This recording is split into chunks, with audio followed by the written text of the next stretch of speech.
제가 본문 말씀 히브리서 11장 6절 말씀 봉독하겠습니다. 믿음이 없이는 하나님을 기쁘시게 하지 못하나니 하나님께 나아가는 자는 반드시 그가 계신 것과 또한 그가 자기를 찾는 자들에게 상 주시는 이심을 믿어야 할지니라. 아멘. 본문 말씀 히브리서 11장 6절 말씀, 하나님께서 계신 것과 찾는 자에게 상 주시는 분이심을 믿으라는 제목으로 선포하도록 하겠습니다. 우리에게 믿음이 있어야만 하나님을 기쁘시게 할 수 있다. 지금 그렇게 말씀하십니다.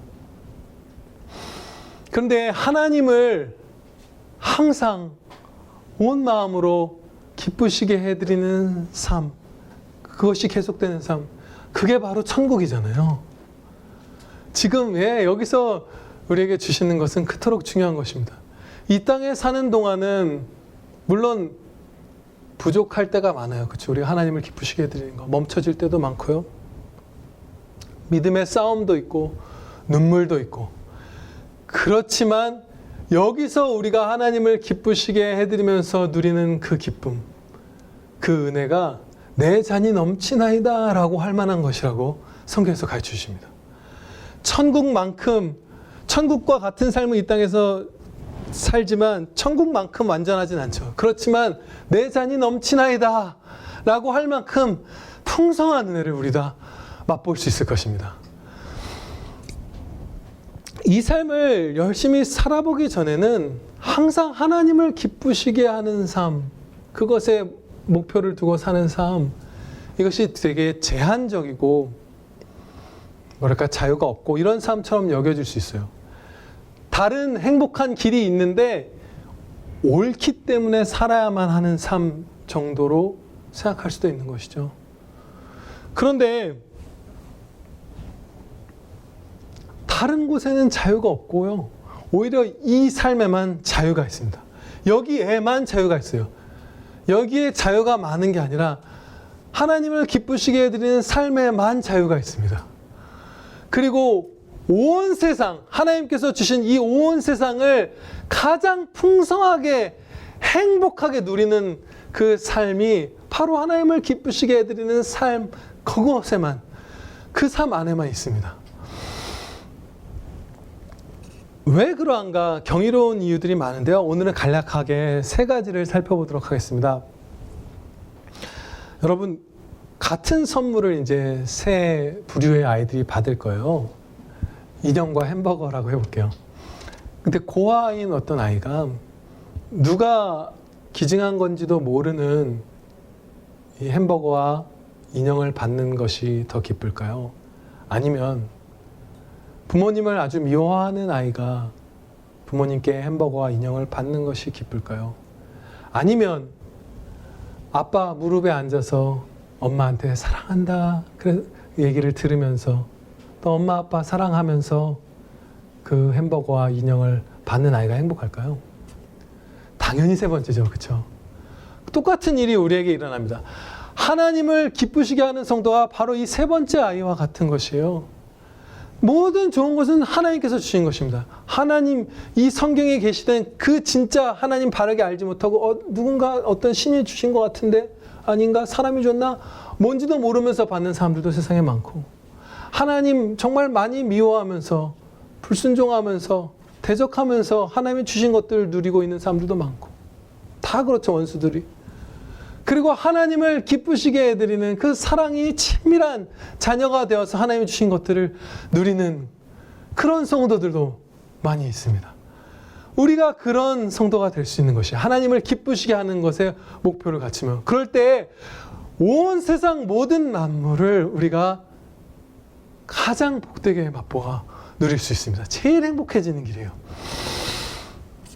두 번째로, 하나님 아버지께서는 그를 찾고 나아가고 기쁘시게 하는 그 아름다운 사랑스러운 자녀들에게 온 세상을 어떻게 활용해야 해롭지 않은지, 유익한지, 또 어떻게 절제할 수 있는지 가르쳐 주시고 그걸 절제할 능력과 활용할 능력까지도 다 베풀어 주십니다. 방법만 가르쳐 주신 것도 아니고 이 세상을 잘 누릴 그것을 할 수 있는 능력까지 주시는 거예요. 나쁜 건 절제하고 좋은 것을 활용할 능력까지도. 우리가 참 많은 것들 집착하고, 그쵸? 잘못된 방식으로 사용하고 오남용하고 하면서 비참해질 때가 많죠. 좋은 건데 나쁘게 쓰는 거.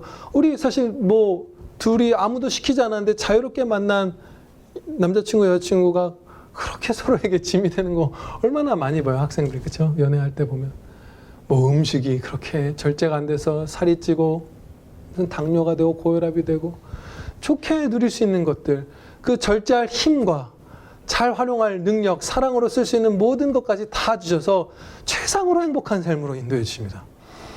그리고 셋째로 하나님을 기쁘시게 하는 성도만이, 그 성도는 반드시 진리와 함께 기뻐하게 됩니다. 이것은 굉장한 일이죠. 우리가 기뻐하는 것들 세상에 많습니다. 세상 사람들도 나름의 기쁨을 갖고 모든 것들을 택하죠. 그런데 사람이 진리가 아닌 것들을 기뻐하면 결국 그것이 나와 남을 해한다는 것을 우리가 많이 목격합니다. 그렇죠? 히틀러도 투표로 뽑혔다고 하더라고요. 네, 기뻐하면서 뽑은 거예요. 그렇죠? 세상의 온갖 흉악한 일들은 그걸 사람들이 좋아하면서 하다가 그렇게 되는 것입니다. 자유를 좋아하는데 그 자유가 자기를 망치고, 그렇죠? 뭐를 좋아하는데 사랑이라고 말하는 것으로 죽어가고, 위로, 보호, 행복이라고 말하는 것으로. 근데 사실 그게 진짜 진리 안에 있는 그것들이 아니라서 우리를 망쳐가죠. 그렇죠? 우리를 망쳐가요, 그것들이. 요즘 우리 서구 이제 선진국들에서는 우리나라보다 더 먼저 여성분들이 커리어를 쌓고 이런 것들, 굉장히 미국 같은 경우는 그걸 장려하죠. 근데 그 반작용이 이미 나오고 있어요. 여성분들이 30대 한 초중반까지 막 커리어를 쌓아서 거기 뭐 엄청 일찍 졸업하잖아요. 보통 대학 23살이면 졸업해갖고. 그러면 이미 굉장한 자리에 오릅니다. 변호사 이런 것들을 해도 파트너가 되고 막 그렇게 되죠. 그런데 커리어를 쌓아라. 그게 네 인생을 만족을 줄 거야. 좋은 거야. 라고 하는데 그렇게 커리어를 쌓고 뭘 하고 하다가 보면 거의 예외 없이 그 아주 치열하게 살아온 여성들이 허망함을 느낀대요. 그리고 결혼을 하려고 이제 그때 부랴부랴 남자를 만나고 아이를 가져가는데 아이가 생기나요? 이미 38, 39이 됐는데 아이도 못 낳죠. 근데 세상에서는 그걸 말해주지 않는 거예요. 널 위해서 말하는데 지금 네가 하고 싶은 그 일에 매진해서 거기서 정점에 서봐. 커리어를 쌓아가. 했는데 진짜 평생 30대부터 요즘으로 치면 죽을 때까지 그 아이들 키우고 사랑하면서 살 수 있는 그 행복은 그 커리어 키우다 놓쳐버리는 거예요. 19살 때부터 통계를 최근에 봤는데 한 살이 늘 때마다 무슨 30 몇 살이 돼야만 그 불임이나 이런 것들이 늘어나는 게 아니라 한 살이 늘 때마다 그대로 비례해요. 여성들의 그 난임과 아이들의 아픔과 이런 것들은. 근데 그런 것들에 대해서 전혀 얘기하지 않고 달려가. 그게 행복할 거야 라고 말했다가 진짜 인생의 후반기에 불신자라고 해도 그 자녀를 키우면서 남편과 사는 그 행복들이 있을 텐데 그걸 놓쳐버리죠. 좋다고 생각하는 것, 진리에서 벗어났는데 귀한 거라고 말하면서 하는 것들이 우리를 결국 해하는 것을 너무나 쉽게 찾아볼 수 있습니다. 그런데 하나님을 기쁘시게 하는 자들은 진리와 함께 기뻐하면서 진짜 쓴맛이 하나도 섞이지 않은 그 행복을 맛봅니다. 지금까지 살펴본 대로 하나님을 기쁘시게 하는 삶은 단 하나의 자유로운 삶이고 온 세상을 또 나아가서 하나님을 즐거워하는 단 하나의 진짜 행복한 삶입니다. 하나님을 기쁘시게 해드린 삶만이. 주께서 생명의 길을 내게 보이시리니 주의 앞에는 충만한 기쁨이 있고 주의 오른쪽에는 영원한 즐거움이 있나이다. 예, 시편 16편 11절 말씀입니다.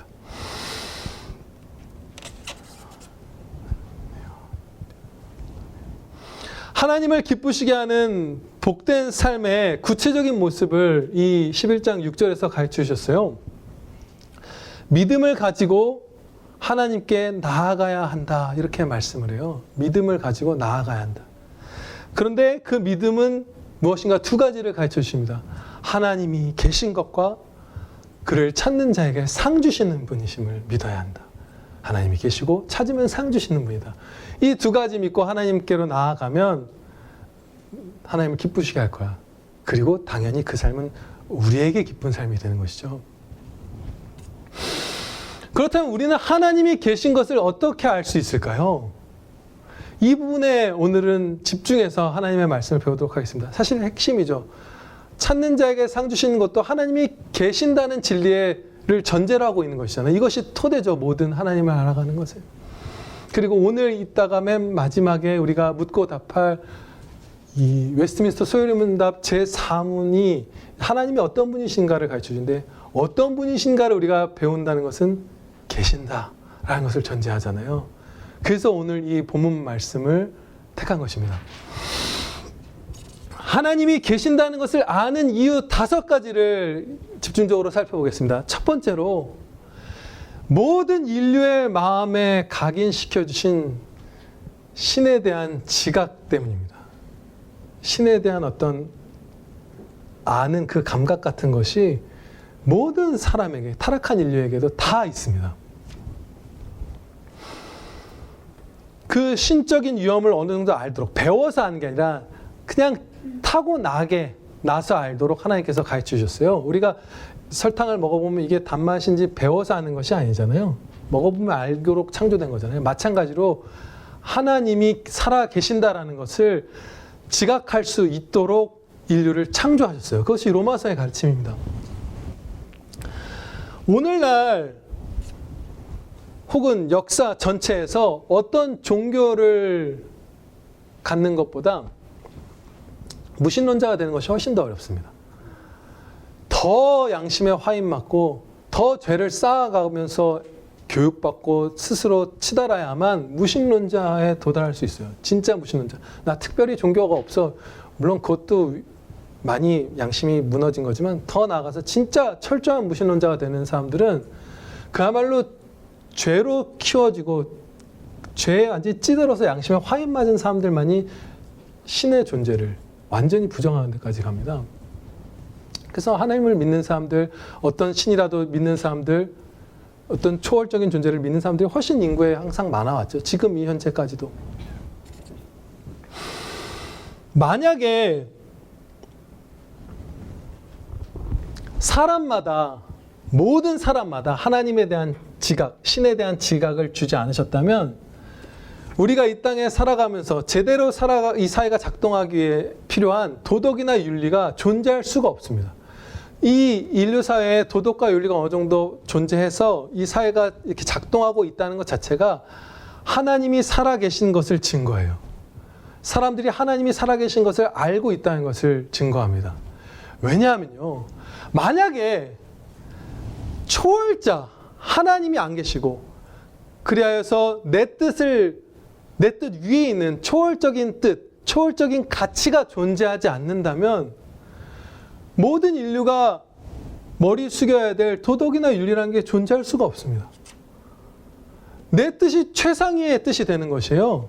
이 신지각이 없으면, 신적인 것에 대한 감각이 없으면 내 생각이 최고가 되는 것입니다.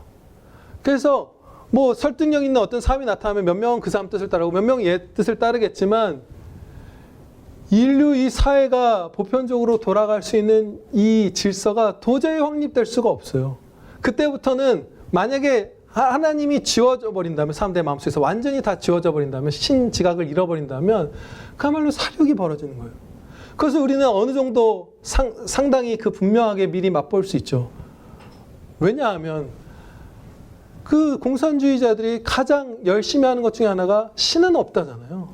철저하게 어릴 때부터 세뇌하고 미혹하고 위협해서 하나님이 안 계시다. 기독교 박해가 북한이 1위인 이유가 있죠. 그럼 거기서 무엇이 벌어지죠? 다른 어떤 극우든 무슨 잘못이든지 간에 다른 어떤 잘못, 종교 전쟁이든 그 어떤 잘못으로 인해서 죽는 사람 숫자보다 신이 없다라고 철저하게 교육하고 전진해 나간 그 나라들에서 훨씬 더 많은 숫자의 학살이 일어났습니다. 가장 파괴적인 것이에요. 그때부터는 어떤 사람들이 고개 숙여야 될 윤리나 도덕이 전혀 존재할 수가 없기 때문이에요. 내 뜻 위에 아무것도 없으니까. 그럼 마음에 안 드는 놈, 약한 놈 팀 짜서 죽이는 거예요. 그게 실제로 벌어졌던 것이죠. 몇 억 명이 죽었잖아요, 전 세계에서. 그렇기 때문에 무신론은 인류 복편의 도덕과 윤리를 낳는 것이 논리적으로 절대로 불가능합니다. 아무도 고개 숙일 필요가 없기 때문에. 내 뜻이 최종권이기 때문에. 사회의 유익을 위해서 종교가 없어져야 된다고 말하는 사람들 많죠. 지금 우리 대학생들 그런 사람들 얘기 많이 안 들어보셨나요? 종교가 좀 없어져야 된다. 무슨 종교 막 욕하고 뭐 없어져야 된다. 이거 사회 암적인 존재다. 사람들 어리석게 만들고 돈이나 갖다 바치게 만들고 이런 얘기를 하면서 급진적으로 무신론을 주장하는 사람도 있죠. 그런데 그 사람들이 그 무신론을 주장하고 있는 그 순간에도 그 1분 1초마다 하나님이 살아계심으로써 각 사람마다 생겨주신 그 신지식으로 말미암아 세워진 윤리 도덕의 혜택을 보고 있어요. 그 사람이. 하나님이 살아계시지 않았다면 그 사람은 진작에 죽었을 거예요. 그 혜택을 보고 있습니다. 우리가 이 사회에 보이는 그 질서들, 공통적인 어떤 법들, 윤리에 대한 인식들 이런 것들을 통해서 하나님이 살아계시는 것 얼마든지 우리가 목격할 수 있습니다. 우리 안에 사실 그 자각이 있어요. 두 번째로 어떻게 우리가 하나님이 계신 것을 알까요? 하나님께서 창조하신 피조물들을 볼 때 우리는 하나님이 계신다는 것을 압니다. 최고급 스위스 시계를 보면서 어떻게 이런 게 우연히 만들어졌지라고 하면 진짜 바보잖아요. 도대체 누가 이걸 만든 거야? 앞에서 설교가 너무 중지됐거든요. 도대체 어떻게 뭘 섞어서 흔들었길래 이것이 우연히 녹음기가 만들어졌지? 라고 하면 미친 사람이잖아요. 그런데 이 세상은 녹음기보다 스위스 시계보다 훨씬 더 정교합니다. 훨씬 더 탁월하죠.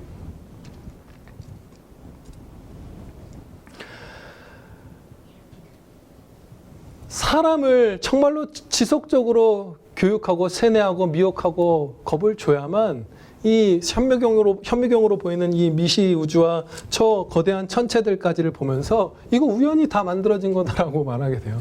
정말 그 세뇌가 조금만 약해도 감히 피조 세계를 보면서 신의 존재를 부정할 수가 없습니다. 그걸 불가능해요. 그건 다윈도 스스로 고백했던 바죠.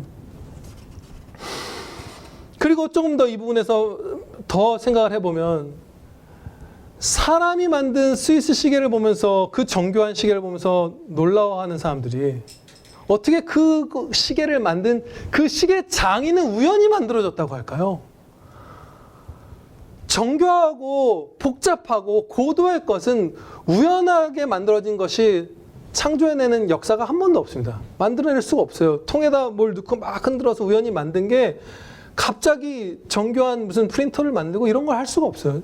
인류 역사 어디에서도 사람들이 말하는 창조가 없다, 진화가 되었다라고 하는 그 거짓말 하나에 빼고서는 어디서도 우연한 존재가 고도로 정교한 것을 만들어내는 역사를 우리는 목격할 수가 없어요. 아무리 낱낱이 온 우주 만물을 다 살펴봐도 하루 종일 공부해도 우연한 존재가 고도의 정교한 것을 만드는 것을 본 적이 없습니다. 우리는. 근데 왜 창조에 있어서는 많은 기독교인들이 막 흔들리고 그걸 믿을까요? 정말로 어릴 때부터 가르치기 때문이에요. 세뇌하고 또 세뇌하고 겁주고 그거 안 믿으면 계몽되지 않은 미개한 사람처럼 여기고 정말로 많이 애를 써야 그것을 부정할 수 있게 됩니다.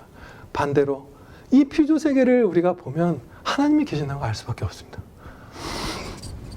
세 번째로 하나님의 섭리를 보면서 우리는 하나님의 살아계심을 목격합니다. 서울역 보면 한 플랫폼이 한 10몇 개 정도 있나요? 잘 기억 안 나요. 큰 그 기차역들은 외국에 있는 것들 막 3, 40개도 있죠, 플랫폼이. 거기에 하루에도 수십 종류의 막 기차가 막 수백 번씩 막 들락날락 하잖아요.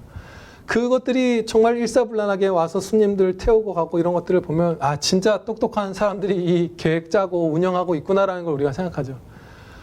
그러면 이 천체가 지구가 태양을 공전하는 속도가 시속 11만 킬로미터예요. 시속 11만 킬로미터로 우리가 태양을 훅 지구가 도는데 태양은 우리 은하계를 중심으로 시속 73만 킬로인가로 돌고 있습니다. 시속 73만 킬로로 도는 태양을 11만 킬로미터로 시속 11만 킬로로 돌면서 이것이 막 도는데 다른 별들이 다 조화를 이루면서 달이 중력을 작용하고 막 해서 밀물과 썰물이 생기고 낮과 밤이 생기고 규칙적으로 매일 해가 뜨고 지고 주님 오실 날까지 그 사계절이 반복된다고 하셨죠. 기후 위기 조장하는 막 겁주는 사람들 말 믿지 마세요. 끝까지 뭐 빙하 시대 이런 거 안 옵니다. 우리 지구 천국 갈 때까지. 근데 아무튼 그런 정교한 것, 조금이라도 그 별들의 운행이 틀어지면 지구가 멸망해 버리는데 늘 한결같이 막 움직이고 수많은 별자리들이 쫙 규칙적으로 움직이는 걸 보면서 와, 우연이다, 짱이다 이런 것이 정말 얼마나 이상한 일인지 몰라요. 정말 이상한 것입니다. 우리가 이 하나님의 섭리를 볼 때, 천체를 운영하신 섭리만이 아니라 모든 섭리를 볼 때 하나님이 살아계심을 그냥 목격하게 됩니다. 네 번째로 예언하심과 그 성취입니다. 성경 말씀에는 무수히 많은 예언들이 기록되어 있어요. 오늘 두 가지 예를 들 텐데요. 하나는 다니엘서 8장에 기록된 알렉산더 대왕에 대한 예언입니다. 사실 알렉산더 대왕이 주인공은 아니고요. 그의 뒤를 이어서 이렇게 나중에 나타날 안티오코 에피파네스라는 교회의 박해자를 이제 미리 예언해 주신 것이에요. 대비시키시고 뭐 회개케 하시고 이런 의도가 있으셨겠죠. 근데 이제 알렉산더가 유명하니까 이제 좀 그를 초점을 맞춰서 일부분을 살펴보면요. 서쪽 마케도니아에서부터 알렉산더가 정복을 쫙 해서 그 페르시아까지 그 강한 나라들까지 막 다 무너뜨릴 것을 예언하는데 그게 엄청나게 급속하게 됐잖아요. 근데 그것을 이렇게 예언합니다. 그 이제 강한 뿌리 있는 염소로 이제 비유를 한다 알렉산더. 그가 서쪽에서부터 와서 온 지면에 두루다니는데 땅에 닿지 아니하며 그 인류 역사상 말도 안 되는 속도로 그 젊은 나이였잖아요. 아주 어린 나이에 그 다 완성을 했죠. 그 정복을. 어떻게 그렇게 빨리 그 넓은 땅을 정복했지. 그 당시에는 그게 전 세계라고 불리는 땅이었잖아요. 뭐 한국이나 이런 건 존재조차도 몰랐죠. 이 한반도 이런 건. 너무 빨랐는데 여기서 그렇게 표현해. 발이 땅에 닿지가 않았다. 그 정도의 속도로 서쪽에서부터 와서 페르시아까지 다 무너뜨려 버렸다. 그것을 300여 년 전에 예언을 하고 있어요. 다니엘서에서. 그리고 그렇게 세계를 정복하던 알렉산더 왕이 갑자기 죽고 아들도 아니고 한 명의 후계자도 아니고 4명의 장군이 그 나라를 나눠갔습니다. 그런데 그것에 대해서 이렇게 얘기를 해요. 예언을 하시죠. 스스로 심히 강대하여 가더니 강성할 때 그 뿔이 꺾이고 그 대신에 현저한 뿔 넷이 사방을 향하여 났더라. 4분할 통치를 하거든요. 그 다음에 나눠진 4곳의 나라들 중에 한 곳의 왕자였던 안티오코 에피파네스라는 사람이 이제 자라나서 교회를 엄청나게 박해합니다. 그것에 대해서 이렇게 얘기합니다. 이제 남쪽 애국과 동쪽 페르시아와 에르마니아를 그 사람이 공격했거든요. 그 다음 이스라엘을 대적한 것이죠. 그중 한 뿔에서 또 작은 뿔 하나가 나서 그 왕자인 에피파네스가 나와서 남쪽과 동쪽과 또 영화로운 땅을 향하여 심히 커지더니 매일 드리는 제사를 없애버렸고 그의 성소를 헐었으며 완전하게 그야말로 그 구약시대 이스라엘 백성들은 그대로 그냥 다 성취되는구나. 이 다니엘서 8장에 한 장에 기록된 예언만 보아도 이것을 하나님께서 다 하셨구나 보면서 그 안티오코 에피파네스의 그 박해가 시작됐을 때 회개하고 평안을 누리고 돌이켜 열매를 맺고 주님을 더욱 굳세게 믿고 이런 역사들이 일어나는 거예요. 용기를 내고 이 예언보다 훨씬 크고 훨씬 자세하고 낱낱이 우리가 알고 또 성취된 것을 본 것은 예수 그리스도에 대한 예언입니다. 구약 성경 전체에 예수님이 어떻게 오셔서 어떻게 활동하시고 무슨 일들이 있을지 너무나 세세한 부분까지 예언했죠. 정말 예루살렘에 입성할 때 무슨 나귀를 타고 입성하시고 무슨 아이들의 어떤 찬양을 드리고 일일이 다 예언하셨잖아요. 그것을 그대로 다 성취하셨는데 예수님을 회방하는 학자들이라 할지라도 어느 정도 양심이 남아있거나 학문적인 정직함이 있으면 예수님이 실제로 계셨던 분이라는 것을 부정하는 사람은 아무도 없습니다. 부정할 수가 없어요. 왜냐하면 예수님이 진짜로 안 계셨다라고 말하려면 사실 수치를 당해야 돼요. 학계에서. 왜냐하면 그러면 다른 역사 인물들 알렉산더도 가짜고 세종대왕도 가짜고 이순신 장군도 가짜라고 해야 돼요.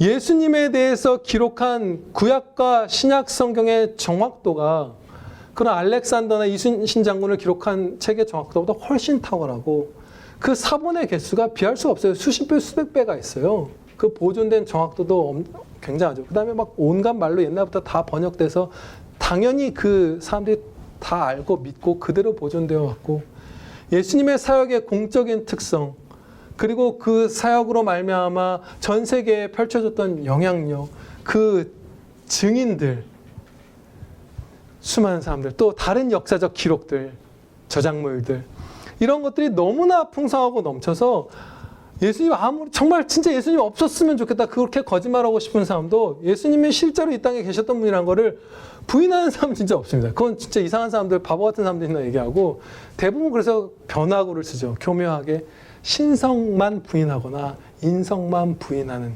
그것을 보통 택합니다. 그게 이단들이 하는 방식이에요.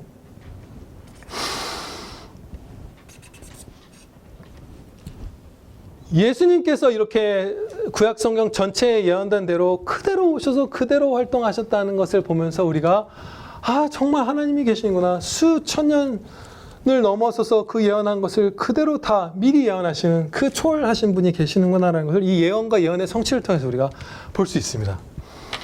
다섯 번째로 하나님의 주권과 능력을 보면서 하나님이 계신다라는 것을 우리가 목격할 수 있습니다. 확인할 수 있어요. 예를 들면 하나님께서는 성경에서 하나님을 의지하는 자를 도우시고 강하고 담대케 해주신다고 가르쳐 주셨잖아요. 근데 예전에 우리나라가 6.25 전후로 해서 이제 북한에 있는 성도분들이 주님의 인도하심을 받아서 용기를 내서 신앙의 자유를 위해 남한으로 내려온 경우가 많았어요. 또 어느 정도까지 하나님께서 그 하나님을 찾고 의지하는 자녀들을 강하게 해주셨냐면 초등학생이 혼자서 하나님 섬기려고 남한으로 피난온 경우도 있습니다.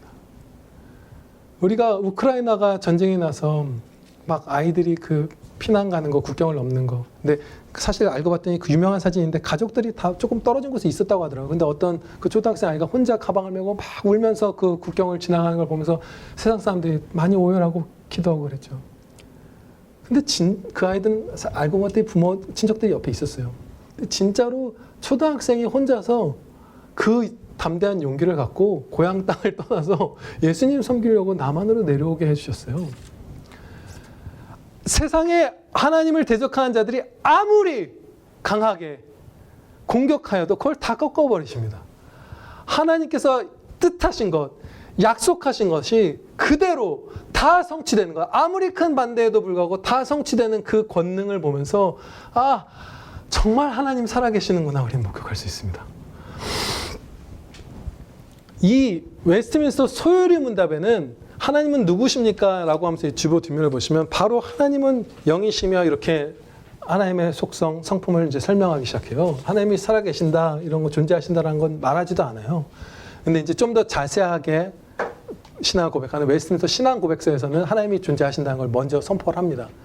근데 이 특별히 좀 세신자라든지 어린아이들을 더 중점적으로 활용하도록 만든 소요리 문답, 제일 쉬운 이 교리서에 하나님이 존재하신다는 것을 굳이 써놓을 필요도 없었던 건 성도의 가정에서 자란 그 아이들은 특별히 세상에서 반복적으로 위협받고 세뇌받고 미혹당하지 않았기 때문에 하나님 계신다면 신지식을 갖고 그냥 아는 거예요. 피조 세계를 보고.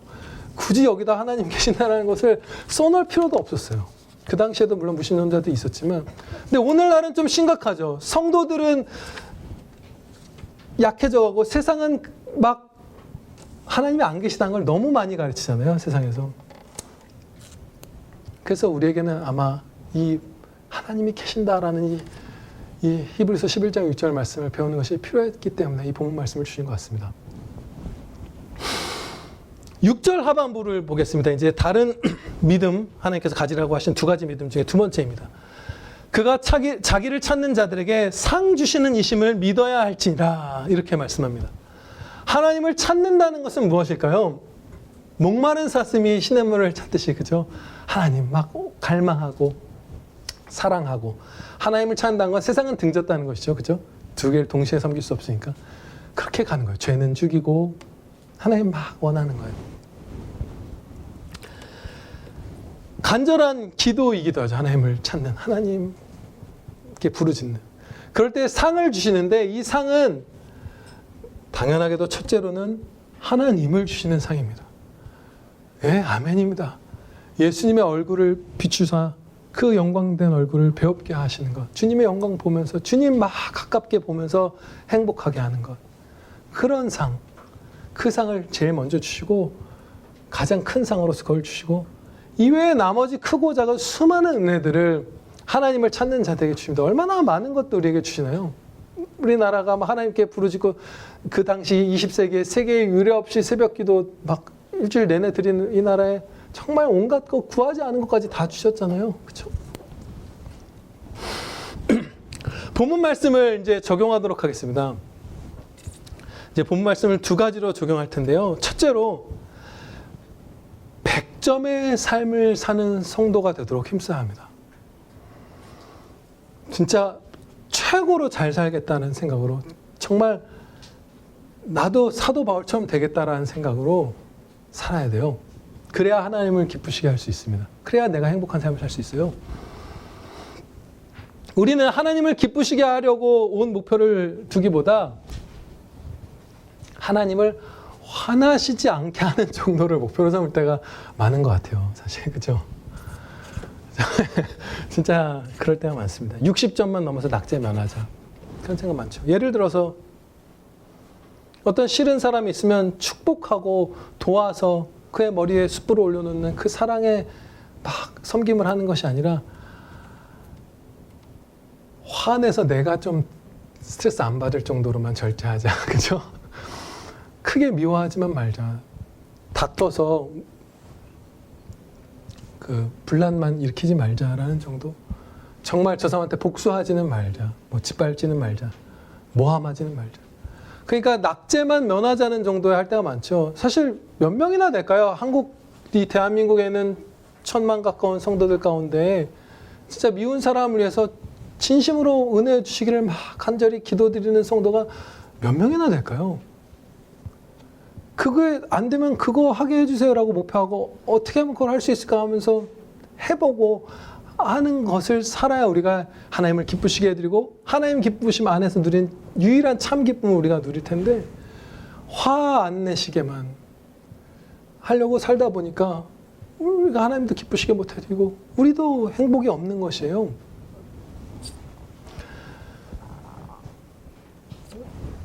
우리 한국교회가 오늘날 성도들 간에 서로 진지하게 나누는 고민들 가운데 꽤 많은 것들이 이런 게 아닙니다. 지사님, 제가 이런저런 상황에 있는데 어떻게 해야 하나님께 가장 영광 돌릴 수 있을까요? 여기서 하나님께 가장 영광 돌리는 길은 도대체 무엇일까요? 이렇게 고민을 나누는 경우보다 순종과 불순종 사이에서 아슬아슬하게 줄타기 하고 죄를 짓느냐 마느냐 사이에서 아슬아슬하게 줄타기 하면서 아니 이 정도 이런 상황인데 내가 이런 죄라고 보이는 거죠. 자기도 꺼림직하죠. 근데 이거 정도는 해도 되는 거 아닌가요? 한번 들이받아도 되는 거 아닌가요? 불평해도 되는 거 아닌가요? 합리화하는 그런 식의 대화가 오히려 더 많잖아요. 내가 정말 이 상황에서 최고로 하나님께 영광 돌리고 싶습니다. 그거 진짜 근데 제가 지혜가 부족해요. 그거 좀 가르쳐 주세요라고 하면서 상담을 하고 목사님을 찾아오고 서로 대화를 나누는 경우가 우리 가운데 고민에서 그런 상담으로 나아가는 경우가 몇 %나 될까요? 적죠. 경험적으로도 여러분들 적다는 걸 아실 거예요. 아주 성숙한 성도들 빼고는. 100점을 맞으려는 생각을 우리가 하지 않고 있는 것입니다. 낙제만 면하자. 큰 죄만 짓지 말자. 너무 치닫지만 말자. 하나님께 한 60% 체중을 싣고 반은 세상 갈 수 있게 40%를 싣고 그렇게 사는 거예요. 그래서 하나님도 기쁘시게 해드리지 못하고 우리도 늘 은혜가 부족한 것처럼 목마르고 허덕입니다. 근데 성경 말씀에서는 자명하게 모든 성도가 100점 목표로 해야 된다고 가르쳐주세요. 나는 너희의 하나님이 되고 너희를 애굽 땅에서 인도하여 낸 여호와라. 내가 거룩하니 너희도 거룩할지어다. 내가 거룩하니 너희도 거룩해라. 굉장하죠. 엄청나죠. 레위기 11장 45절 말씀이고요. 그리고 또한 우리의 본을 누구라고 말씀합니까? 사도 정도만 해도 100이라는 표현을 제가 못 썼을 거예요. 사도를 본받아라는 말씀도 있는데 나아가서 예수 그리스도를 본받아라 말씀해요. 그렇죠? 100점을 향해라 가라. 100점 이 땅에서 우리 못 받는다는 거 예수님이 아세요. 그렇죠?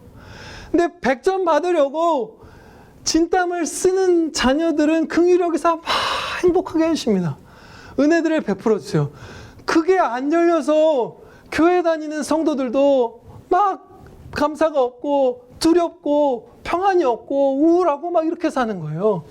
100점을 목표로 하나님을 기쁘시게 하는 삶을 전체 목표로 살 때 나도 못 받고 다른 사람도 못 받고 하나님이 기뻐해 주십니다.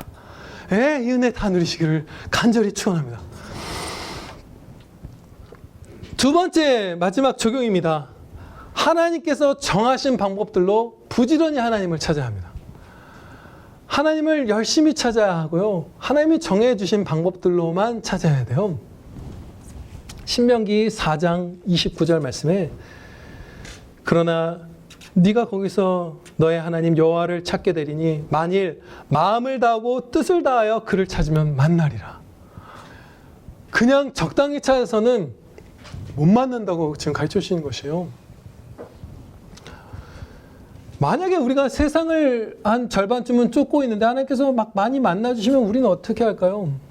하나님 경홀히 여기겠죠. 그렇죠? 하나님 이렇게 정말 이렇게 멸시하는 그런 행동들 많이 할 거예요. 하나님이 정말 만나주셔서 막 은혜 주시고 말씀을 주시고 사랑의 기회를 열어주시고 했는데 됐지 뭐. 그러고 가버릴 거예요, 세상으로. 문을 두드리시던 예수님만 남아 계시고 문 열고 예수님 목격 마주친 다음에 우리는 가버릴 거예요. 그러다 구원을 믿음을 잃고 멸망하겠죠, 우리는. 그만큼 우리가 죄성이 있어요. 간절히 찾을 때 만나주시고 또 간절히 찾을 때 또 더 만나주시고 해야만 하나님을 경홀히 여기지 않습니다, 우리가. 하나님을 경외하는 자들이 돼요. 그래서 마음을 다하고 뜻을 다하여 찾으라. 그럼 만나리라. 이렇게 약속해 주셨는데 그 하나님을 찾는 방법을 성경에서 여러 가지를 가르쳐 주고 계십니다. 우리가 다 아는 것들이에요. 그래도 몇 가지 이제 중요한 것들을 짚어보면 하나님 말씀 열심히 듣고 아멘 하며 따르는 것이죠. 너무 중요하죠. 오늘 아침에도 가르쳐 주셨듯이. 그리고 예배와 세례와 성찬 이런 것들, 성례들. 기도, 성도 간의 교제. 성도 간의 교제를 우리가 안 하면 제가 아마 이 설교 가운데서 드는 예화라든지 근거라든지 보조적인 근거들이죠. 이런 것들 한 절반은 사라져야 할 거예요. 그렇죠? 그냥 보면 아는데 우리가 나와서 보면 하나님의 말씀의 성취를 알고 있는데 볼 수 있는데 서로 성도 간의 교제를 안 하고 그냥 집에서 혼자 예배드리고 하다 보면 빈약해집니다. 그 은혜의 역사를 많이 목격하지 못하게 되죠. 그리고 성경의 거룩한 명령들을 준행하는 것, 사랑을 실천하는 것, 이런 것도 있죠. 또 제가 이게 좀 인식하지 못했다가 이번에 배운 것이 있는데 하나님의 임재를 겸손히 기다리는 것. 이것을 우리가 잠시 후에 나눌 소요리 문답을 기록한 그 토마스 왓슨 목사님이 말씀하고 있어요. 하나님의 임재를 겸손히 기다려라. 나타나 주실 때까지, 만나 주실 때까지 찾고 거기서 자리 떼지 말고 기다리고 만나 주실 때까지 기다리라는 건 그냥 넋놓고 있으라는 게 아니죠. 그 찾을 수 있는 방법들을 행하라는 것이죠. 나 1시간 기도했는데 왜 은혜의 역사를 안 주시죠? 왜 성경 말씀을 조명해 주시지 않죠? 저를 막 이게 아니라 그럼 2시간 기도하고 그렇죠? 왜 내가 이렇게 뭐가 하나님과 먼 것 같죠? 그럼 가깝게 느껴질 때까지 성경 말씀 읽고 안 되면 소리 내어서 30분 읽고 안 되면 뜨거워질 때까지 50분, 1시간을 읽고 우리의 신실한 선배님들이 맞습니다. 그렇게 하셨더라고요. 어느 날 일어났는데 말씀을 읽는데 마음이 냉랭하더래요. 전혀 와닿지가 않더래요. 어떤 죄를 졌는지 뭔지. 그래서 기도도 이렇게 열리지가 않고 그래서 다시 성령의 역사하신 가운데 가슴이 뜨겁지 않더냐 그 말씀하잖아요. 엠마오의 두 제자들이 그 역사가 일어날 때까지 기도하는 마음으로 계속 말씀을 읽었대요. 그 은혜를 주실 때까지. 한 시간쯤 읽었더니 그 은혜를 주시더래요. 그래서 다시 기도가 열리고 그렇게 겸손히 하나님이 임재를 나타내어 주실 때까지, 임재하여 주실 때까지 참고 기다리며 행하는 것입니다. 그것이 우리가 가르쳐 주신 방법이에요. 때로는 이 하나님을 찾느라 고통스러울 때도 있을 것입니다. 우리는 진땀 흘려야 될 때가 있고요. 고통스러우실 거예요. 저와 여러분 모두가 하나님 배우려고 하다가 진짜 막 타는 것 같고 가슴이 막 힘들고 몸도 힘들고 아프고 이런 것들을 겪을 거예요. 그런데 그때 아기를 낳아서 품에 안은 엄마가 그 산고를 다 잊어버리고 그거보다 더 큰 기쁨으로 기뻐하듯이 그거는 비할 바가 아니죠. 사실은 하나님을 고통 가운데 배울 때마다 또 고통 가운데 또 배울 때마다 결코 후회하지 않고 엄청나게 행복하게 해주실 것입니다. 반드시 만족할 것이요. 그래 왔고 이 자리에도 그런 경험들 해보신 분들 다 있으실 거예요. 그렇죠? 네. 간절히 찾았는데 막 눈물로 부르짖었는데 만나주셨을 때 얼마나 우리가 행복했던가요. 그렇죠? 이제 웨스트민스터 소요리 문답 3문과 4문을 묻고 답하겠는데요. 주보 옆면까지 이제 이어져서 되어 있습니다. 오늘은 두 개를 볼 거라서 이렇게 넓게 펼치시면 나란히 보이도록 이렇게 되어 있고요.